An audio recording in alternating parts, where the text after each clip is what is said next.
Well, good morning, and yes, it is. It is me, Kenny Polcari, your host of the party, and today is Thursday, September 14th, 2023. And what is it that you need to know today, and what happened yesterday to cause either no angst at all, right? So the CPI was a bit hotter. But guess what? Investors are okay with it. Today we're going to get PPI in retail sales. Will that change the mindset? It doesn't feel like it. The USW this morning is counting down to 11:59 tonight. And then what happens if there's no deal? ARM, right, that IPO is priced at $51. Any bet on an opening price? Investor interest is supposedly 10 times oversubscribed. So how aggressive will the buyers be? And the AI frenzy continues. And what are we having for dinner tonight? Well, it's actually an appetizer. It is the tomato salad fritters. They are delicious. So look, after all the hype, after all the analysis and all the angst, what did CPI do? Well, it was up. It was up on the top line, and it was up when you take out the volatile elements like food and energy, right? And if you take out all the elements, then guess what it would be? It would be zero. Amazing how that works, right? Then we would have no inflation at all. Just take everything out, and then we could just create a new category and call it the CPI of nothing, right? And then it's problem solved. Because if you take everything out, then apparently nothing's going up in price. Okay, so let's be serious. Month over month on the top line, it was up 0.6%. That was in line with the expectation. But month over month, ex food and energy, it was up 0.3, higher than the expectation of plus 0.2. When you go to the year-over-year figures, what we find is that the top line came in at plus 3.7%, up from 3.2, and higher than the already elevated estimate of 3.6. And when you take out food and energy, the year-over-year print came in at plus 4.3, which is right on target, and down from last month's 4.7. Okay, so what does it all mean? Are prices going up or are they going down? Well, both. Can that be possible? Sure it can, because the stuff you don't need every day to survive, that's where you're seeing some price relief. But the stuff that you do need every day to survive is not seeing any price relief. Inflation in those sectors remains sticky, so think food, energy, utilities, healthcare. But as discussed yesterday, they want you to focus on the X category. Of course they do, because that's when the prices for the stuff you don't need are seeing relief. Right? So if you're seeing relief there, then you must be seeing relief everywhere. Doesn't make sense. Also, you cannot ignore the fact that average weekly earnings rose by 0.3% below the pace of inflation at plus 0.6. And all that means that the average hourly worker continues to fall behind as his income fails to keep up with the pace of inflation. But let's not worry ourselves about that, because that's not important apparently at the moment. So it appears as if the September FOMC meeting is now in the books, right? Rates are to remain steady. No hike. And the November meeting, well, that's still a 50-50 shot. And December appears to be below 10%. So maybe this is the peak, right? Could that be possible? Well, for today it is. But I wouldn't go betting the ranch on that. There's not going to be any more rate hikes, right? At least not yet. Which doesn't mean get out.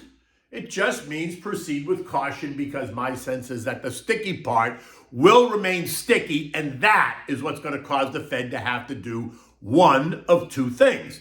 They're either going to go back to raising rates, of which I still think 6% is the rate they want to be at, or they're going to accept what we have and then move the inflation target from 2% to 3%, right? Because that'll give them some relief, because we're very close to 3%, or at least they'll tell us that. Now, if they go back to raising rates, then we can see bond yields jump to 4.5% in the 10-year and something like 5.2% in the 2-year.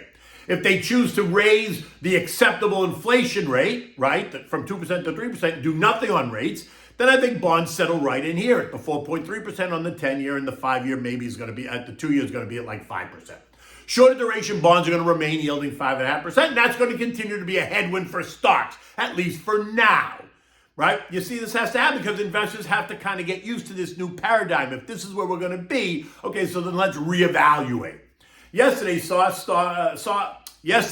were kind of all over the place, right? But without any real conviction. They traded both on the north side and the south side of the unchanged line, and they didn't make any definitive decision. By the end of the day, the Dow lost 70 points, yet the S&P gained 5. The NASDAQ added 40, the Russell lost 15, and the transports added 26 points. Nothing dramatic, right? And what that tells us is that maybe investors are okay with this, and they're starting to refocus back on growth, right? Think those tech names.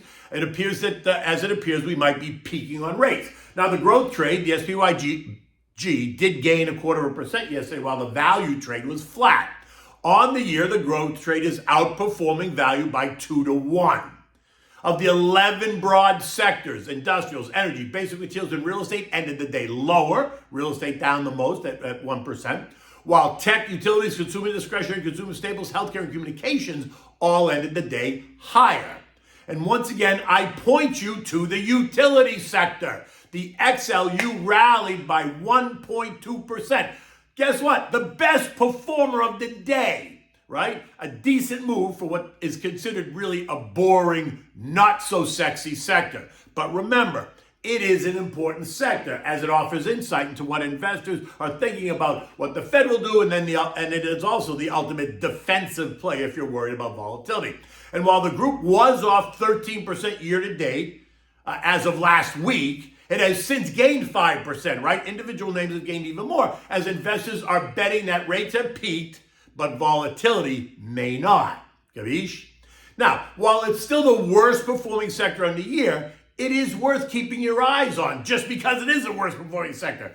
NextEra Energy is one of my favorite names in the sector. It got slammed this year, down 22% as of last week. But it has since it's bottomed out and has since gained 5% in the past week as the rate hike story unfolds. Now, I'm not saying it's all wine and roses. I'm just pointing out there is an opportunity, and that is one of the names I like in that sector. And it got really beaten up. Okay, so what about today? Well, at 8:30, we're going to get the August PPI Producer Price Index, right? The price that producers have to pay to produce the stuff that they make that we buy, and that's expected to be up. But it does not appear to be causing all kinds of angst. It appears that the Fed has been able to keep investors calm and focused, right? We're also going to get retail sales, and they're expected to be lower. Now, that suggests that lower prices on some of these items, right? And that's a big shift from last month when we saw big increases in retail sales, which suggested higher prices across the board. Because think about it. Retail sales are up when you spend money. And when you spend more money to buy less, is that really suggesting the consumer is strong, or is it just suggesting that the consumer has no choice? Therefore, when you spend less money to buy either the same or more, then that falls in line with prices are declining, which is a positive, right? But they're not declining everywhere, but they are, and that's what the report showed you. Initial jobless claims are expected to be 225. That would be up over last month. Continuing claims are also expected to be higher. And that also suggests a weakening labor market. Again, a positive from the Fed's perspective. We're also going to hear a lot about the UAW strike, right? United Auto Workers, that appears to be only hours away. 11:59 p.m. tonight. UAW President Shawn Fain telling it like it is. To win, we're likely going to have to take action. We are preparing to strike these companies in a way they have never seen before. Tough words.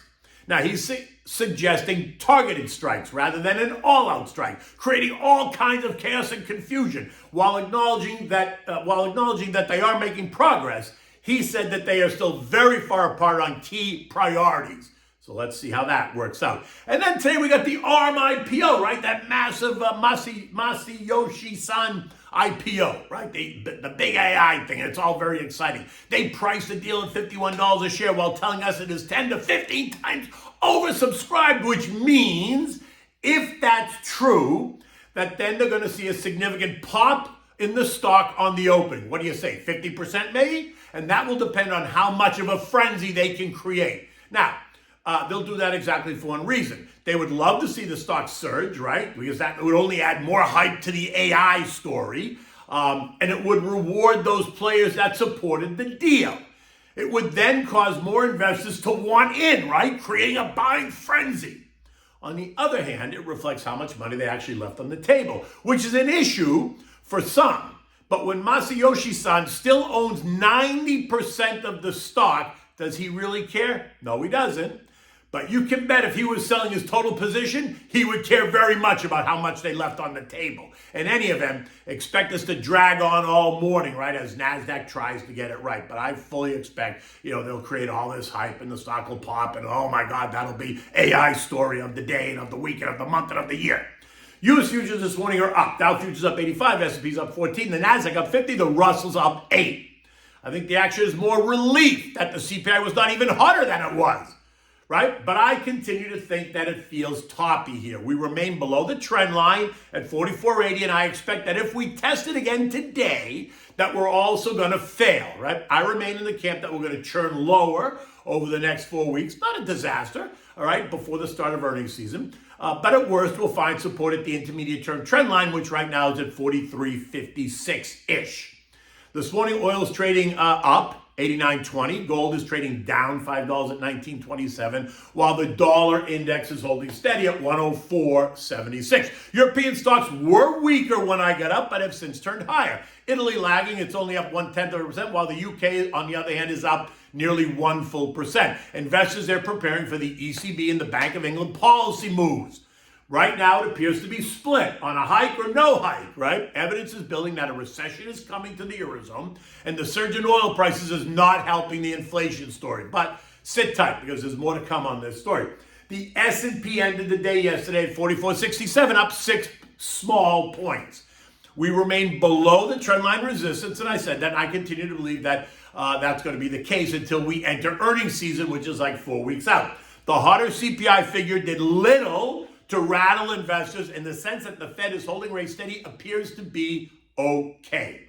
I think investors are tiring a bit, and I would expect some near-term weakness, and so therefore be patient. No reason to chase.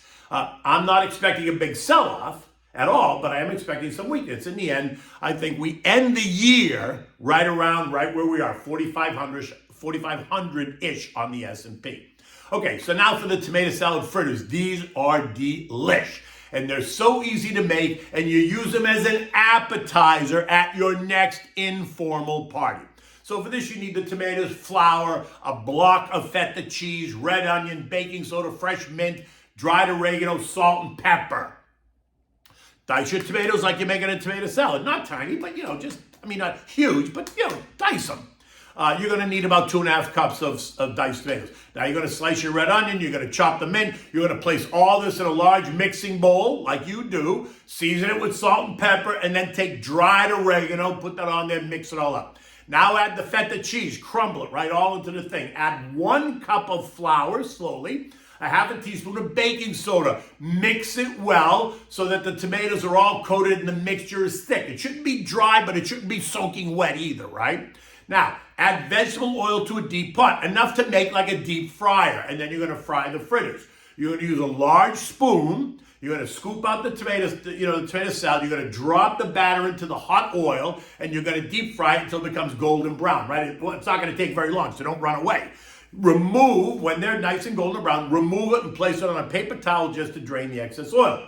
When you serve these, you need something like a Greek tzatziki sauce, right? So if you don't know how to make it, just go to your grocer, go to your local Greek restaurant. Tell me you just need the tzatziki sauce. Bring it home. Put that in the center. Put that like in a center bowl in the middle of a serving platter, and then put all these tomato fritters around it. And then it's just a simple, finger food, right? Just dip it in and munch them. Oh my God, they are delicious. And it will probably become one of your new favorite appetizers. In any event, the day is about to get started. The sun is coming up. I got to bring my car in to get service, so I got to run. But until tomorrow, take good care.